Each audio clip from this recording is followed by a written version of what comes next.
بعض دفعہ ایسا ہوتا ہے، لوگ مجھے بتاتے ہیں کہ کوئی میری رشتہ دار خاتون آئی، جوان تھی، کزن تھی، گھر میں تھا، وہ اکیلی تھی، وہ آ گئی تو میری بڑی عجیب کنڈیشن ہو گئی، میں بہت پریشان ہو گیا، بہت مشکل سے بچا میں ان سے کہتا ہوں آپ گھر سے نکلے کیوں نہیں؟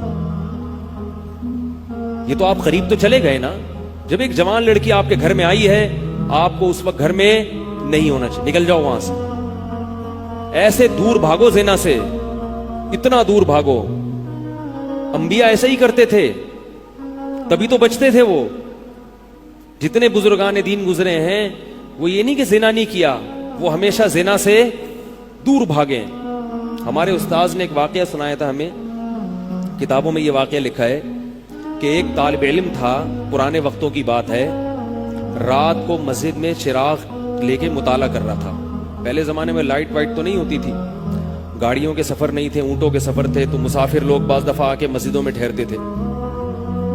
تو اس نے دیکھا کہ ایک جوان لڑکی ہے، پردے میں ہے لیکن خوبصورت جوان لڑکی، وہ آئی اور اس سے کہنے لگی کہ میں راستہ بھٹک گئی ہوں، مجھے ایک رات مسجد میں گزارنے دے دو.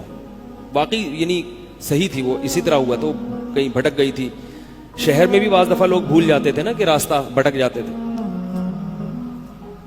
اب یہ پریشان تھا کہ میں اس کو رات کو اگر پناہ دیتا ہوں تو مجھے شیطان برگلائے گا، اور اس لڑکی کو اگر میں پناہ نہیں دیتا تو یہ کہاں جائے گی رات کو، کوئی اور اس کی عزت سے کھیلے گا. تو اس نے بہرحال اس کو ٹھکانہ دے دیا، اس کو کہا کہ آپ ادھر اس طرف جا کے سو جائیں. نتیجہ کیا نکلا ہے کہ وہ لڑکی اس کو دیکھ رہی تھی یہ کرتا کیا ہے، اس کو بھی اپنی عزت کا ڈر تھا نا کہ کہیں یہ دست درازی نہ کرے. تو یہ نوجوان جس چراغ میں مطالعہ کر رہا تھا، مطالعہ کرتے کرتے اس کی آگ میں اپنی انگلی لے کے جاتا اور اس کو جلاتا. جیسے ہی وہ جلنے لگتی تو اس انگلی کو واپس کھینچ لے، جب تپش آگ لگتی نا واپس کھینچتا.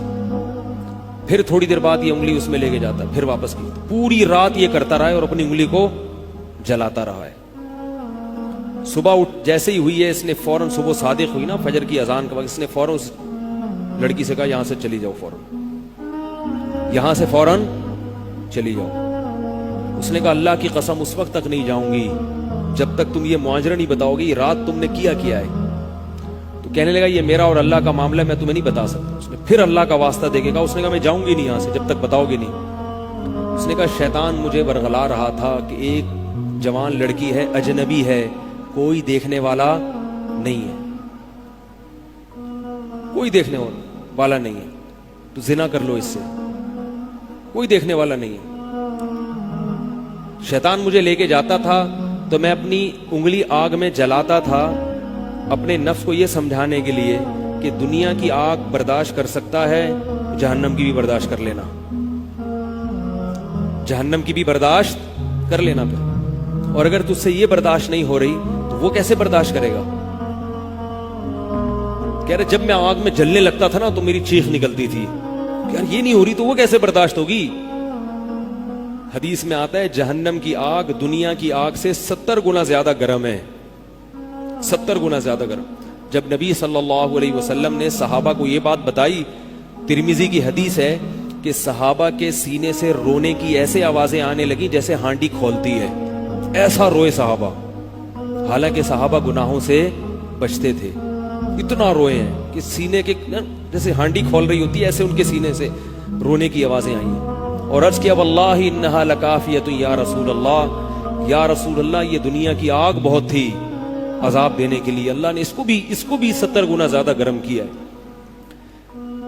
تو اس نے کہا کہ میرے دل میں گناہ کا خیال آتا تھا، میں کیا کرتا تھا، اپنے آپ کو جلاتا تھا جب چیخ نکلنے لگتی. تو اس طرح پوری رات میں نے اپنے نفس کو روکا ہے گناہ سے. تقوی کی برکات ہوتی ہیں. اس لڑکی نے کہا، اب گھر میں جا کے اپنے والد سے کہا کہ میں اگر نکاح کروں گی تو صرف کس سے کروں گی، اس نوجوان سے، عفیف اور پاک دامن ہے. تو کتابوں میں لکھا ہے کہ اس کے باپ نے اس کا نکاح دیکھو حرام سے بچایا، اللہ نے حلال طریقہ رکھ دیا. تو جو بھی زنا سے بچتا ہے نا، یاد رکھو جیسے زنا کرنے کا عذاب بہت سخت ہے، ایسے ہی کسی کو زنا کا موقع ملے اور وہ بچ نکلے اس کا ثواب بھی بہت زیادہ ہے.